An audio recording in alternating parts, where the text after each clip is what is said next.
He was my best man. Uh, his wife was my wife's matron, and so we've been that close, and it is terrible. My wife is in the village. She's coming back. She's very devastated because she's even closer to them than me. She had more time to come and visit them than more than me.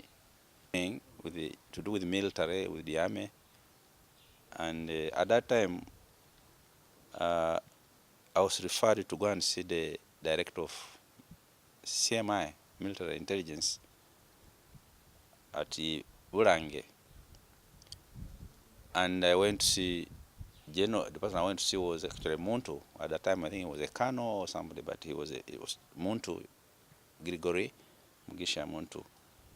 And when I went there, I saw Muntu. Yes, I talked to him. He was dressed in jeans and a young man, and we talked, and I got what I wanted. But then there walks in a person who was wearing military fatigue, and that was Cheeye. And Cheeye tells me he's working with the Tarihi Sita. Said, oh, what is, so that's the first time we met. And we became friends after that. He used to visit me. We used to socialize. We became closer friends. So one day he comes to me and tells me he wants to start a newspaper, a newsletter. Which year was that? I'm trying to remember the years, but it must have been 90, maybe 90 or 91. So he tells me that he wants to start a newsletter, and he invites me to his home in Zambia. In Zambia, that place where there's a lot of furniture, at the top of the railway quarters where they make a lot of furniture. And I visited him there, and we discussed the issue of founding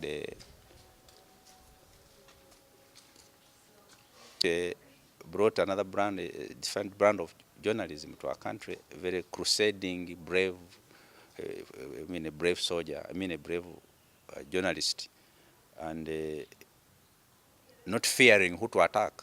He would attack anybody. He would write about anybody. He loved to say he was splitting the atom, but he would not care who is. I think the only person he didn't write about negatively and they were exposing was President Museveni. But everybody under him, he wrote. He even wrote about Museveni's wife, he wrote about the vice presidents, the prime ministers, he did write. And he became a darling of many people. And, the mainstream media at the time didn't, they were not as crusading, were not so brave, they were fearing to attack the big people because they can sue them. So didn't care very much about being sued. He would, as long as the information was right, he would say, I will write it, I will publish it. And we would just, what we did was to perfect it for him, to edit it nicely, package it, so that it's presentable to the public. Yeah. Cheeye and we're also friends with the Sudhir. And the Sudhir hears about it, and he's upset because I've been not allowed to write. And Sudhir calls me in some house on Buganda Road. And he's offering I start a newspaper. He gives me money, and I found a newspaper. I started a newspaper which you would co-own. I wasn't comfortable with that. So, but when Cheeye and I thought we should start a newspaper then. And then we brought in Charles. At that time, Charles was in Harvard doing a fellowship. He wasn't in the country. So we mentioned it to him. One found a newspaper. He said, wow. And so we got other people, other younger people who were my assistants at the weekly topic, like Oma Balikoa, James Serugo, Kevin Aliro, and Tebere. Then they said they will also want to come along. And so 7 of us journalists, we founded the Monitor. And with the Cheeye, yes. 6 of us who left the weekly topic, and the Cheeye who was in the confidential. And the company even had a desk. He had a desk in the Monitor office, but we had wanted to merge the confidential together with with the monitor so that we produce both of them. But he was hesitant on that, and we left him, and so we continued with the monitor, and he continued with the confidential.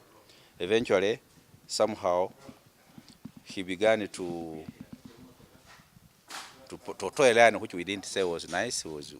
His guy started warming up to. He was brave, and he was a crusader, and he was crusading against corruption and evil deeds. Yes, I think the journalists, the young journalists, what you would learn from Cheeye is that if you know the truth, stick to it and be brave.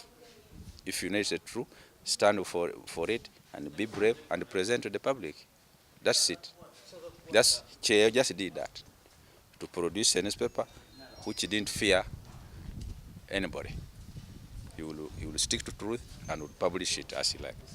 That's why I can't believe that somebody can die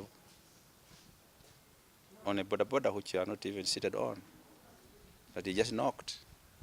Initially, when I heard, I thought maybe they followed him and killed him. You know, there are many killers in our country, now. And when he was taken to Luzira, actually I thought he was going to be killed there. I was surprised and shocked that he came out. Maybe I was too sensitive. But then he's just starting. He was going to finish 1 year tomorrow. Today is second or third. Today is second. He was going to finish 1 year since he was released tomorrow, 3rd of March.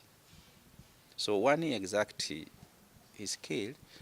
Oh, he died so much. A small, simple motor accident. But of course, the accident, the borders are a world of their own. But I can't just believe that